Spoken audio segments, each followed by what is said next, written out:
Good morning बच्चों। जैसा कि कल से मैंने आपको कंपनी के अंशों का निर्गमन स्टार्ट किया है, जिसमें कल मैंने आपको बताया सम मूल्य पर अंशों का निर्गमन। सम मूल्य पर अंशों का निर्गमन में मैंने आपको 2 पंजी प्रविष्टि लिखाई, जिसमें पहला है बैंक खाता विकलन अंश आवेदन खाते से। नरेशन इसका है आवेदन राशि जो है एक साथ प्राप्त होने पर, और दूसरा है आवेदन की राशि को पूंजी खाते में स्थानांतरित करने पर। तो एंट्री होगी अंश आवेदन खाता विकलन अंश पूंजी खाते से।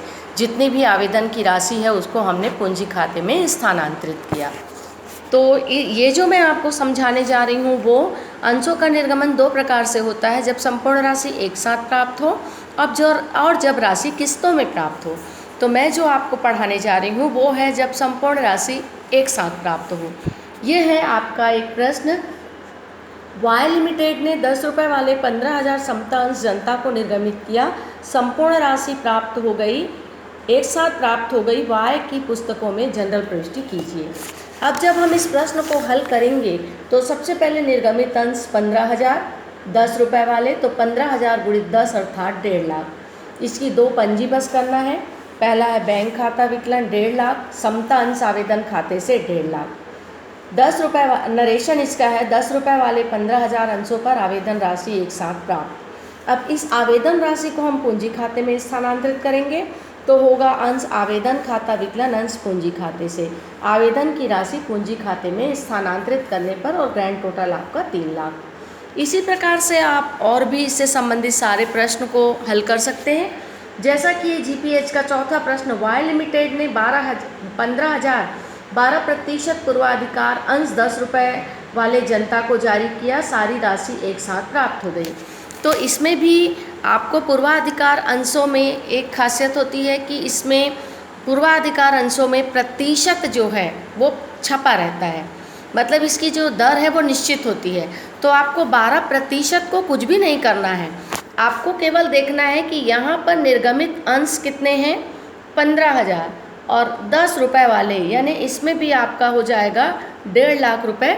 ये जो आपका बैंक खाता विकलन बस समता अंश की जगह लिख देना 12% पूर्वाधिकार अंश। बैंक खाता विकलन 12% पूर्वाधिकार अंश आवेदन खाते से।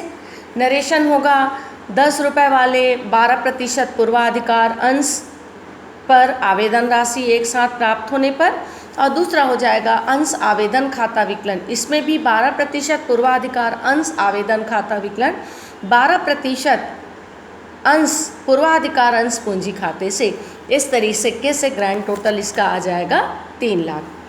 कभी कभी प्रश्न में बच्चों आपको 2 प्रकार के शेयर एक साथ निर्गमित करने का प्रश्न मिलेगा।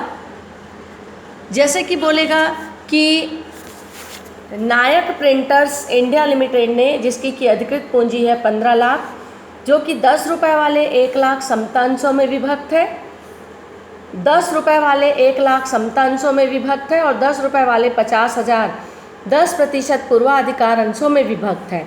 तो आप देख रहे हैं 10 रुपये वाले 1 लाख, तो 10 लाख का हो गया समता अंश, और आपका हो गया 5 लाख का 50,000 रुपये वाले 10 रुपये वाले 50,000, तो 5 लाख का हो गया पूर्वाधिकार अंश। तो टोटल 15 लाख का शेयर हुआ, उसको आपको कुछ भी नहीं करना है। इसमें से कंपनी ने 30,000 समता अंश जारी किया और 20,000 पूर्वाधिकार अंश जारी किया। तो आप देख रहे हैं कि 30,000 समता अंश जारी किया उन्होंने, तो समता अंशों की जो कीमत है वो है 10 रुपये, यानी कुल मिला के उन्होंने 3 लाख का समता अंश जारी किया, और जो पूर्वाधिकार अंश वो जारी कर रहे हैं वो 20,000 पूर्वाधिकार अंश जारी कर रहे हैं। तो ये 20,000 10 रुपये वाले, यानी टोटल 2 लाख। तो इस तरीके से आपको 5 लाख रुपए की प्राप्ति होगी। चूँकि यहाँ पे दोनों प्रकार के शेयर हैं, तो पहला जनरल एंट्री आप करेंगे बैंक खाता विकलन टोटल 5 लाख, समता अंश आवेदन खाते से 3 लाख, और पूर्वाधिकार अंश आवेदन खाते से 2 लाख, यानी कुल मिला के आपको 5 लाख मिलेगा दोनों प्रकार के शेयर से। अब आप क्या करना, समता अंश आवेदन की राशि को समता अंश पूंजी खाते में ट्रांसफ़र करोगे, और पूर्वाधिकार अंशों की आवेदन राशि को पूर्वाधिकार अंश पूंजी खाते में ट्रांसफ़र करोगे। तो एंट्री हो जाएगा समता अंश आवेदन खाता विकलन समता अंश पूंजी खाते से, और पूर्वाधिकार अंश आवेदन खाता विकलन पूर्वाधिकार अंश पूंजी खाते से।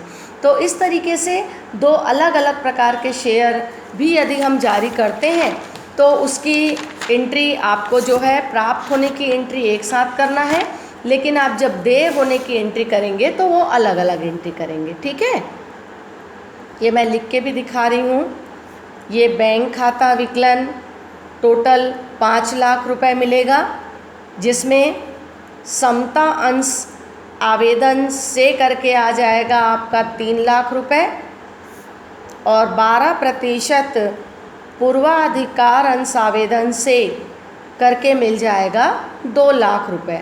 तो इस तरीके से आपको टोटल जो है 5 लाख रुपए की प्राप्ति होगी। अब आप क्या करेंगे, समता अंश आवेदन खाते को विकलन करेंगे समता अंश पूंजी खाते में ट्रांसफ़र करेंगे। तो ये 3 लाख रुपए जो है आपका समता अंश पूंजी खाते में ट्रांसफ़र हो जाएगा, और उसी प्रकार से 12% पूर्वाधिकार अंश आवेदन खाता विकलन हो जाएगा आपका 12% पूर्वाधिकार अंश पूंजी खाते से करके 2 लाख रुपए जो है आपका पूर्वाधिकार अंश पूंजी खाते में चला जाएगा। तो इस तरीके से आप जो आपका जीपीएच का 6वां प्रश्न था उसको आप कुछ इस प्रकार से बना सकते हैं। ठीक है।